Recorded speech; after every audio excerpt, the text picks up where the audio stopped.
thank you for joining us today. This is part of the Firestorm 2017 Crisis Coach webinar series, and this is underwritten and sponsored by the University of Alabama, the College of Continuing Studies. Today we're going to be focused on the word stop.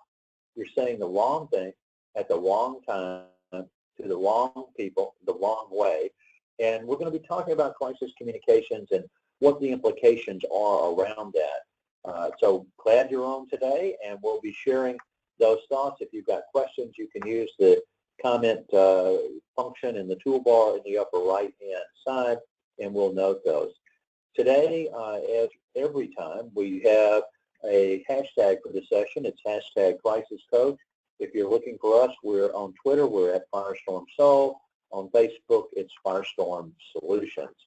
Firestorm transforms crisis into value. Firestorm empowers you to manage risk and crises. Our expertise is in the area of crisis management, critical decision support, crisis communications, crisis public relations, and consequence management, balancing the tension between risk and crisis and helping you to identify and manage them before they can escalate. Firestorm is America's crisis coach, and we follow a predict, plan, perform methodology. The disclaimer, and everybody's got attorneys, and we have our share of those too, they want to make sure that it's not complete without the accompanying oral comments and discussion. Any work product provided by us must be read in conjunction with local and regional and national authorities, and I would recommend you check with your corporate personal counsel. Moreover, any of the comments made in this webinar should not be interpreted as legal advice or legal opinion. By the way, we have lots of opinions, just not today on legal advice or legal opinion. We're very pleased to work with the University of Alabama, and the programs that they have are world-class. And under their Bama at Work and corporate engagement area, we're going to talk about that, and we have with us today Brenda Truelove, who is in charge of the programs in that area. So Brenda, what are you going to talk about today? Well, good morning, everyone. I'm talking to you from the campus of the University of Alabama, and really heating up around campus. People are starting to move back in, getting ready for fall. Well, I really want to share with you information about our professionally speaking workshop, which is one of the most successful that we've ever run on our campus. Showing on your screen the two workshop leaders that we have, Dr. Alexa Chilcutt, Dr. Adam Brooks, teach in the public speaking laboratory and have thousands of students every semester. They are experts in the field of communication, how to engage your customer with crafting powerful, engaging messages. Overcoming public speaking anxiety is one of their specialties to help people work on that. Also learning how to use your visual aids effectively and to just exude confidence when you're working with your clients or customers, and using good nonverbal communication skills. So we're very excited that we will be hosting that workshop again. We just held it this past week in Atlanta, Georgia, July 12th.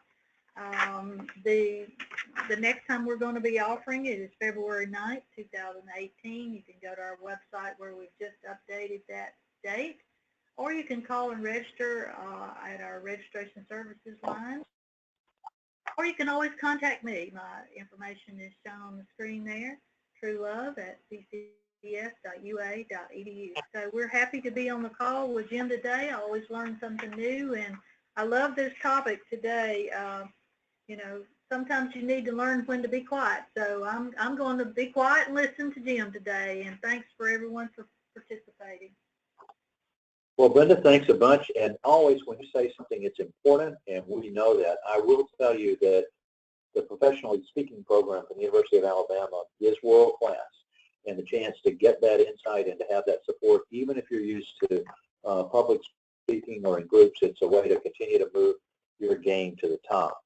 My name is Jim Satterfield. I am the CEO and president of Firestorm, and we're glad to have you today. And you see a repeat from what we said on the cover. You're saying the wrong thing at the wrong time to the wrong people the wrong way.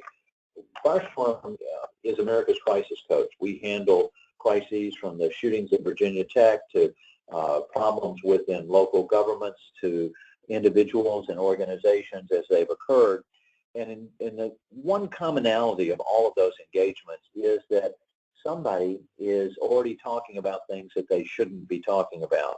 And so we're going to delve into that cover to give you some directions and to help with that and talk about this a little bit later. And I'm going to raise a new concept for you today, and I'll be interested in your reaction. Down at the bottom, if you talk about the 5 W's, remember when you were in college and you were writing papers and it was if you're writing a story, what is it about, why is it here, who's involved, what, when. Those 5 W's, as we're thinking about any communications, become a building block that we're going to work on.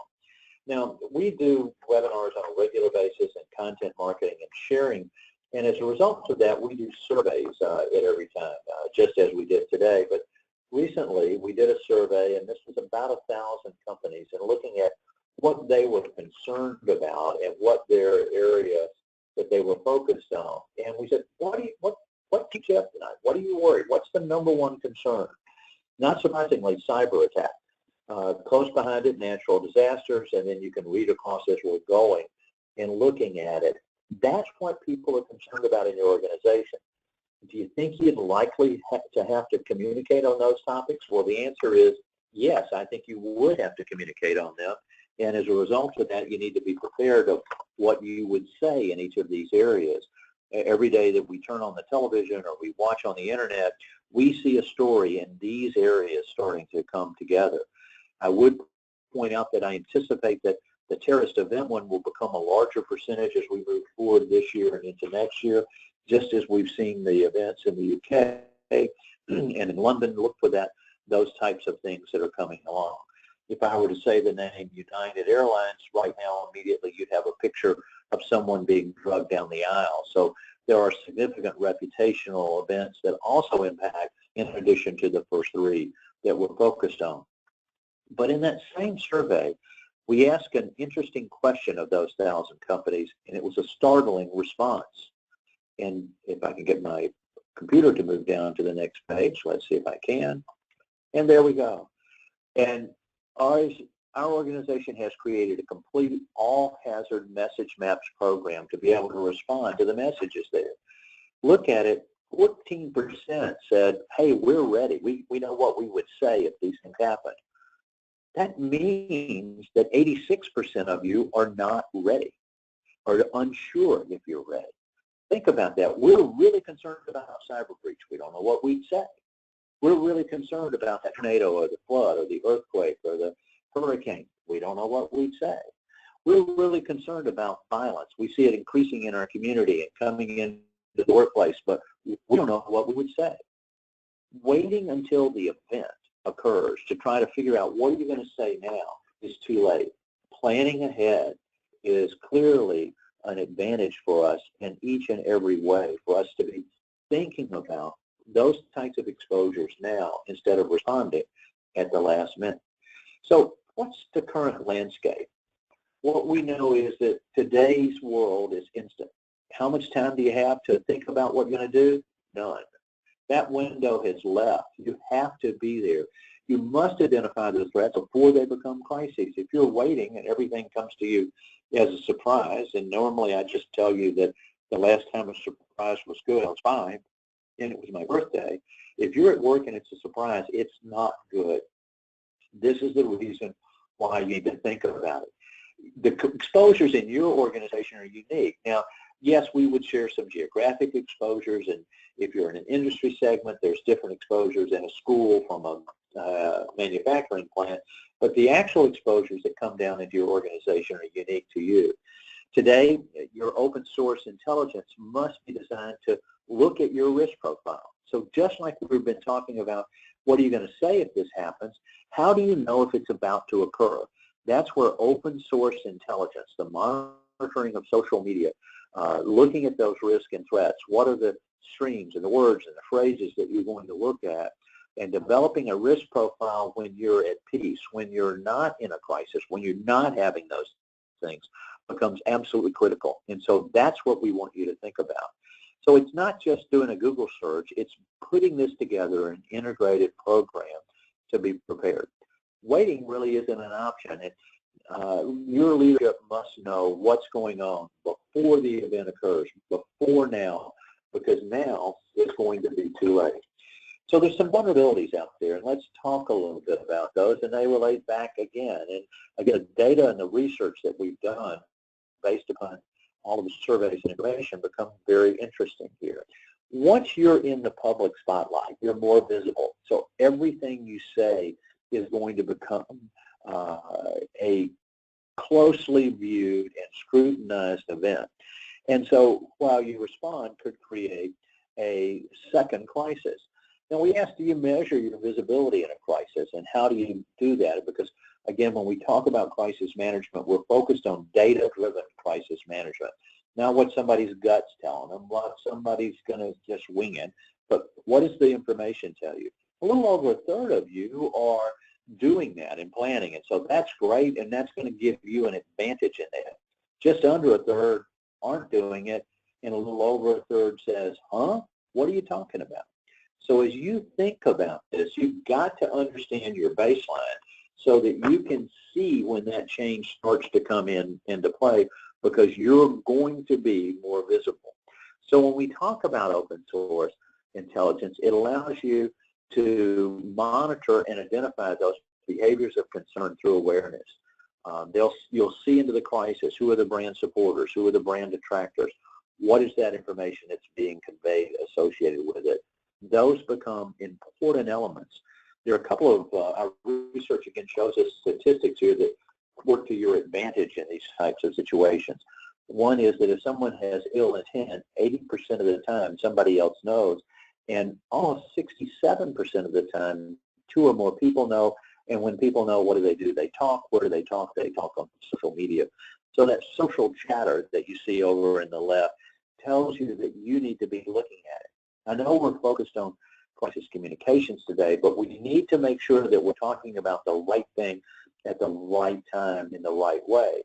We shared with you in one of our webinars earlier this year, and Burris, who is retired from being Chief Operating Officer of FEMA, CEO of a large consulting organization, shared a story where they had a client who had a spill, and it happened at the beach, and there was concern about, well, wait a minute, we need to be talking about what's the impact of environmental studies, what the element is here, and their monitoring told them that people weren't concerned about the environmental impact. They just wanted to know, could they go to the beach today?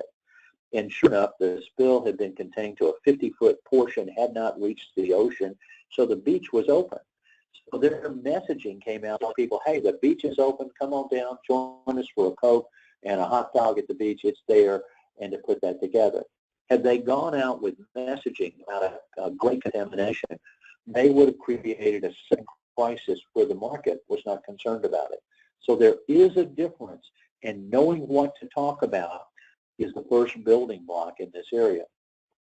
So there's stages of escalation in a crisis. What is going to talk about is that we're going to say different things at different stages. Fairly logical as you would think about that process. Also, when we're thinking about the open source intelligence, we create different actions in each of those stages. The first is at a guarded level. That's where we are every day. Things are coming in and out. What's our baseline? And looking to see if something is going on, and if one of those baselines is hit and some comment is starting to come out, then we move from guarded to elevated. Now we're aware that something's starting to happen. We're going to be looking at it a little bit more. So in that guarded area, our communications are going to be around what we would do to support our brand on a regular basis.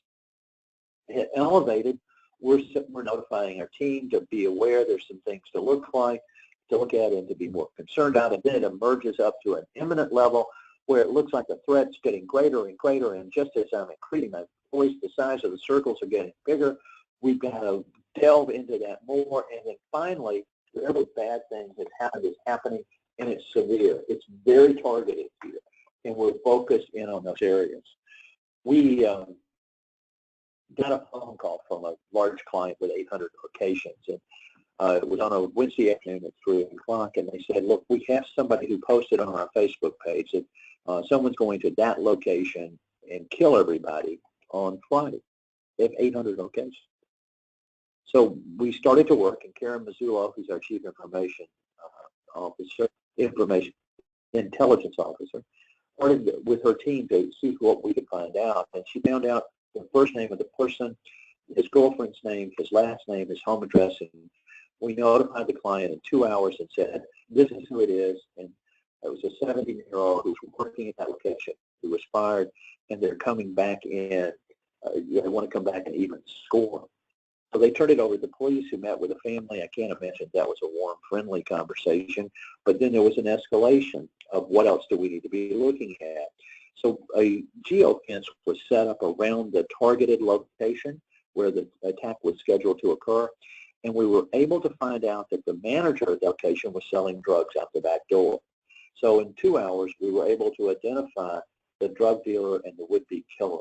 If you think about that, what impact would that have on communications? So as we talk about each one of these areas, how would you respond, both from an action and a communications with it?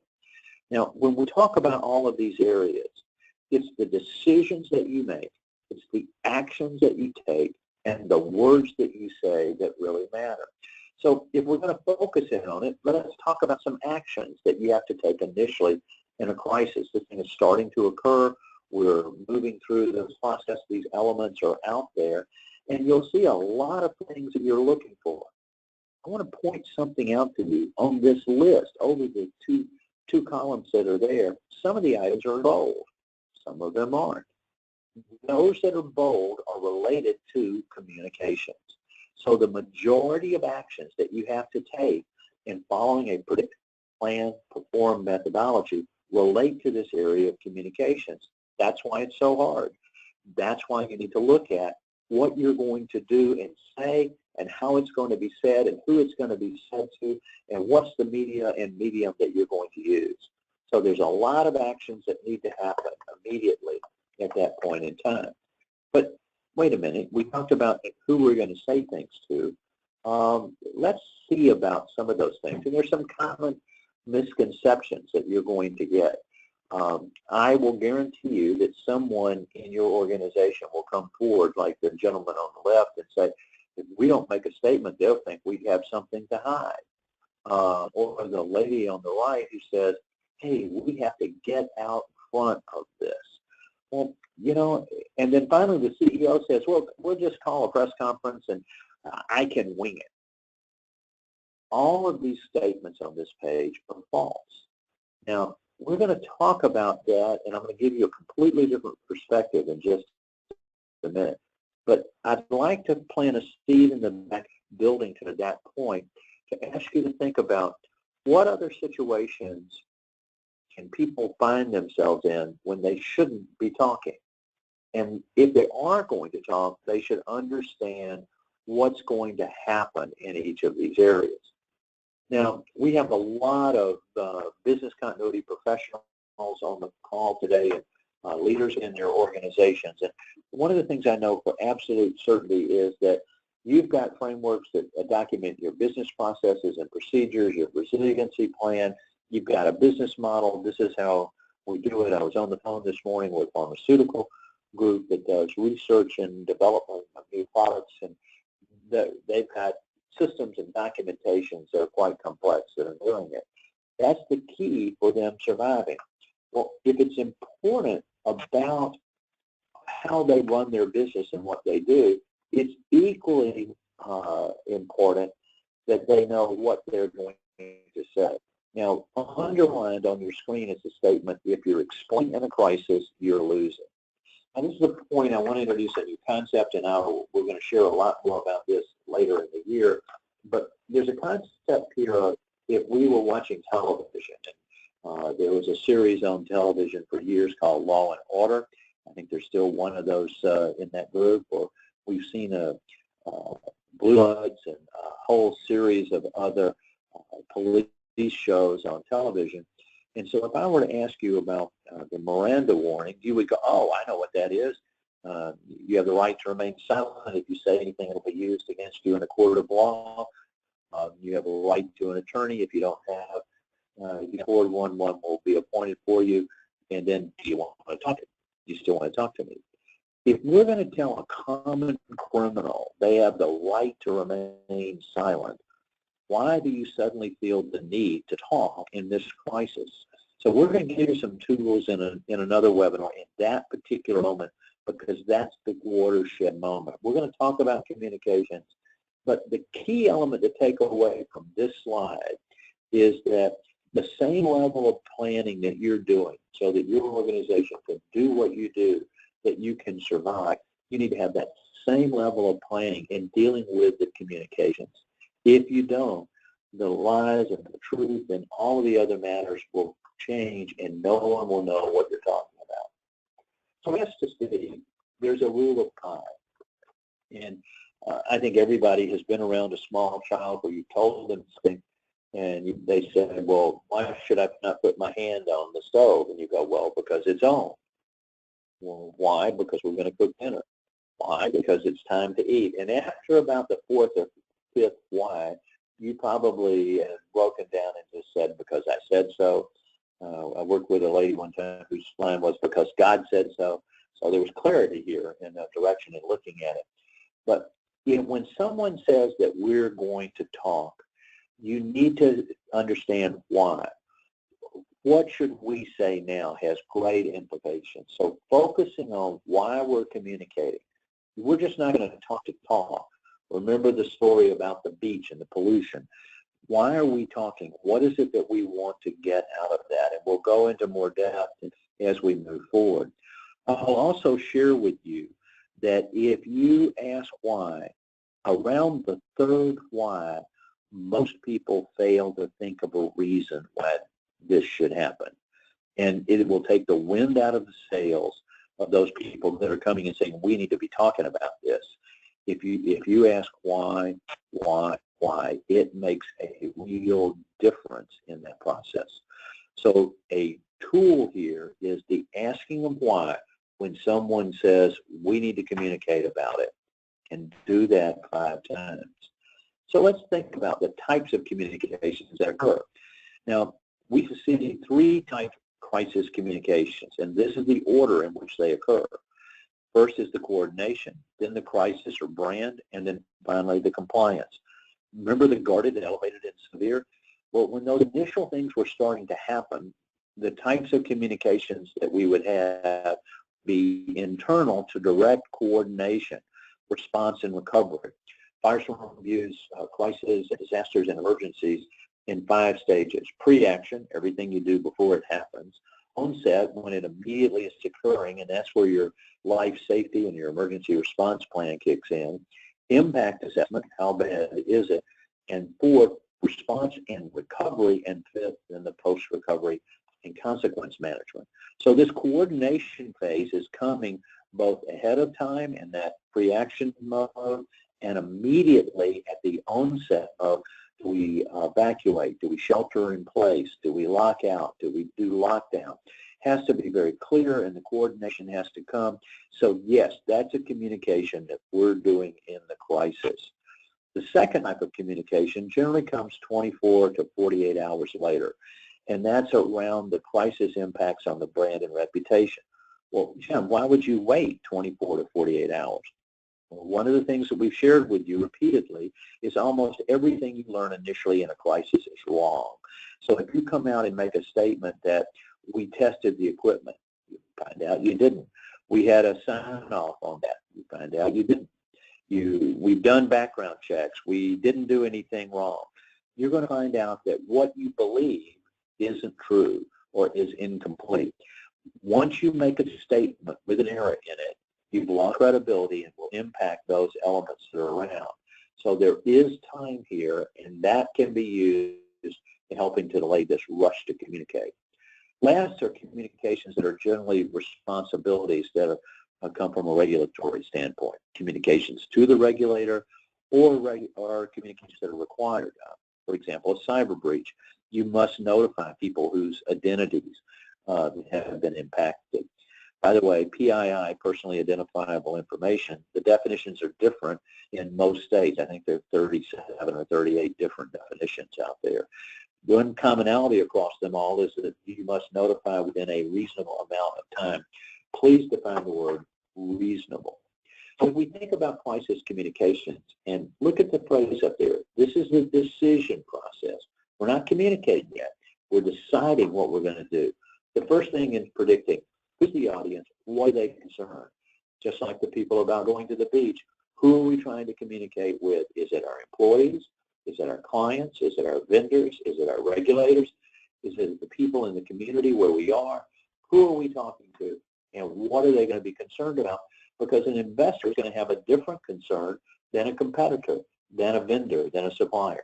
So once we understand who our audiences are, our stakeholders, then we want to tailor our message, the messenger, and the media, and think here of medium, how we're going to transmit this message, and format it to each of the stakeholders that we identified up above.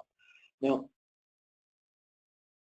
we all remember the crash of the airline in Indonesia in the ocean, and they couldn't find the plane, and still to this day have not found the plane.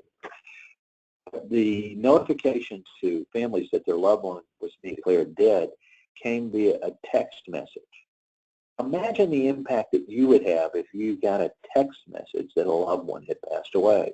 So that would show you there was a problem with the medium, the media that was used to deliver it. Tailoring the message, there was no tailoring in that example, and who is the messenger that's sending that? So we have to format it based upon what the concerns are, what are the issues, and how it is best to deliver it. And then finally, focus on the three key messages.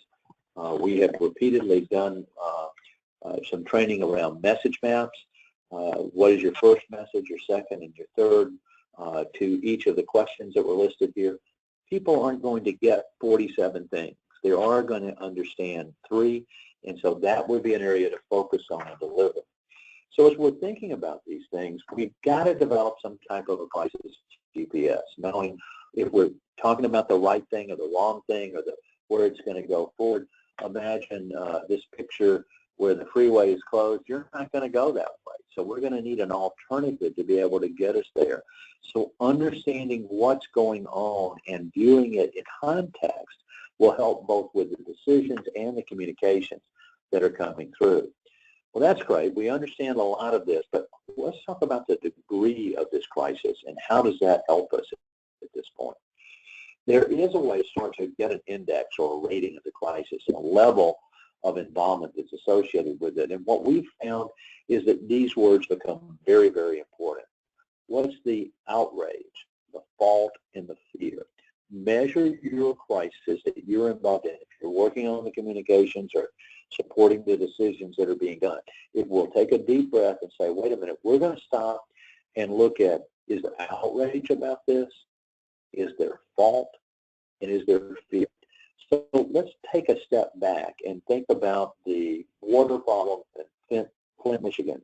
We've seen that over the last couple of years, and as it came out with the contaminated water, and then we've seen the pictures on television with someone opening up the spout on the kitchen sink and the water's coming out and it's a brown color, and it just was horrible. Was there outrage about that? Unbelievably.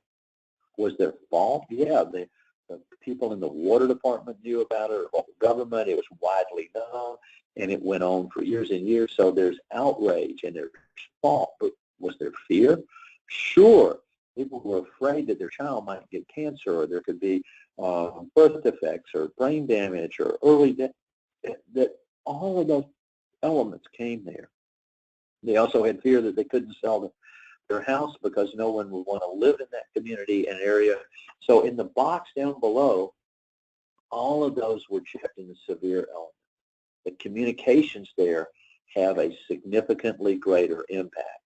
So if you look at this, we're going to be dealing with things like reach and volume, tone and source, the context, the significance, magnitude, and extent of impact, and the acceleration. How does this change? Is it increasing? Is it decreasing? So if you do this quick judgment estimation of outrage, fault, and fear, because if those aren't there, it's kind of that basic that we're in. If only one of those is listed, if suddenly this would have been an earthquake, was their fault? Probably not, unless their building wasn't built to code. There won't be there. Was there fear? There could still be fear. Was there outrage? Probably not outrage if there wasn't fault. So it's a different tone and a different emphasis of communications and designing your messages. So you have to understand what seems off: outrage, fault, and fear as we look at that. And again, it gets us back into data-driven metrics associated with crisis management.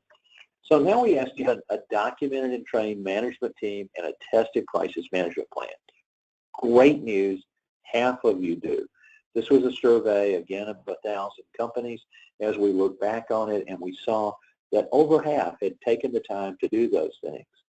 But then if you looked at it, we've had 11% said that it was written and trained, some that was only written only, and some said no. Or don't have that in place. So if this is not business as usual, it's business as unusual, and you need to be prepared. I'm going to spend a few minutes on this slide because I think it drives home the impact of crisis communications and how it would come together. This is the Firestorm Crisis Management Performance Maturity Model that we've used for years and shared with you in other webinars. There are a couple of elements, though, that I really want to make sure that you understand. If you look at the dimensions along the left-hand side, the decision process, the roles and responsibilities, the information clarity, the speed of decision-making, and the communications effectiveness. By the way, I think we had some of those words split over 2 lines. That's why there's little dashes in there within them. But if you look at it, we define it across 4 stages. Stage 1 of company or organization, it's a liability and everything comes as a surprise. If you go all the way over to stage 4, it's strategic and part of your culture. Obviously, the goal is to move from the left side of the page to the right side of the page. I would encourage you to use this when you do a tabletop exercise, when you do a simulation, or when you have a crisis event. Post-event is part of your hot wash analysis to determine other areas for improvement. So let's read through a couple of those, and then I will draw a conclusion. Decision process. Process developed as a reaction to the situation. Lots of debate on the process. Experts called in late. Everything's a surprise. It's a liability. Look at roles and responsibilities. We'll go to the second box. Roles and responsibility clear but defined as needed. Support resources not defined. Most issues are covered. That means many aren't. So think about that. That's kind of a basic, and you're still in a reacting mode at this point. Information clarity. Basic, and I'm going over to the pre-action column and look at the third box. Basic data pre-identified. Event-specific information quickly identified. Fast organization response for data and input. This is where that open source intelligence, the lines of communications, identifying the stakeholders, and all of those elements come into play. Fourth is the speed of decision making. Let's talk about an organization that's at a strategic culture within their organization. Highly efficient and timed decision process, anticipates events and consumes only the resources needed to get this done. And communications effectiveness. You'll look at those descriptions, and unfortunately, we see more confusion in that first box than any of the others. But as we go from a stage 1 to a stage 2, now there's real control starting to take place. At a minimum, you need to have your organization performing across the board in a basic reaction mode level. But if you can move it up and start to have an alignment breakthrough, it becomes supportive. There's pre-action here, and it becomes a differentiator for your organization. And finally, if you get to a stage 4 where it's strategic and part of your culture, that's the value breakthrough within your organization. Now, in looking at the dimensions along the left-hand side, you can see information clarity, communications effectiveness are clearly communications factors. Roles, responsibilities would play a role in this. The decision process counts the others. So somewhere between 40 and 60% of your maturity rating in crisis comes from communications. That's the takeaway I want you to look at. when you see this chart and see these type of things. So where do we go from here? You have the right to remain silent. I shared with you that earlier. We're going to give you more detail, and later we'll send you something out about what the difference will make. When everyone around you is clamoring to speak, you need to know that you have the right to remain silent. But beyond it, silence can never be misquoted. By the way, you don't get to use Calvin Coolidge a lot when you talk about presentations. I think Calvin's been out of office for quite a while at this point, and I have heard that he's not planning to run for election. But if you think about it, if you are silent, you can't be misquoted. When you have these comments, now you've been seeing all the events that are going on. If you find yourself in a crisis, call us. Firestorm has a program called Crisis Stop. We will help you in that first hour stabilize the situation, trigger the appropriate responses and resources, opine on the exposures, and finally prevent the common crisis errors. This is a benefit of Firestorm to you and your organization. There is no charge for that first hour of response in a crisis. There is a brief associated with this. You're saying the wrong thing. It'll be available on the Firestorm website. You can go to firestorm.com/brief and download it. And there'll also be a recording of today's webinar if you want to share it with others within your organization. There's a great many things going on around us. There are opportunities to continue to grow, and that's the reason why we do these webinar series. So Brenda, anything you want to say about the upcoming communications training that you're doing or any of the other aspects that we touched today? Thank you, Jim. Just want to emphasize our professionally speaking website that's showing on the screen, and we update the opportunities that we have for the training date. Next one's in February 2018. And we're just always happy to be on the call with Jim, always learn something, and hope that the 30 or so of you on the call today took at least one thing away that you can work on and improve your communications in your own areas. Thanks, Jim, for always such a great job. We appreciate it and glad to have you on today and talk about that. Also, just a quick call out to Stephanie. Glad to see you here today. I saw that you were in as part of what we were talking about. Look forward to catching up. If you've got questions, you can go to firestorm.com. Webinars@firestorm.com is an email address if you've got a question about this or any of the other types of presentations that we do, or you can call us at 800-321-2219. You have the right to remain silent. You need to think about that right and think about how it plays in here. You'll be under pressure in your organization to communicate about this crisis. You need to think about that and be prepared and ready to respond. Having a plan, having predetermined message maps will make a difference in the outcome associated with it. Thanks, everyone. We appreciate your comments and your thoughts and your insights. We'll try to reach out to you to answer individual questions. Have a great day and enjoyed speaking with you today. Goodbye.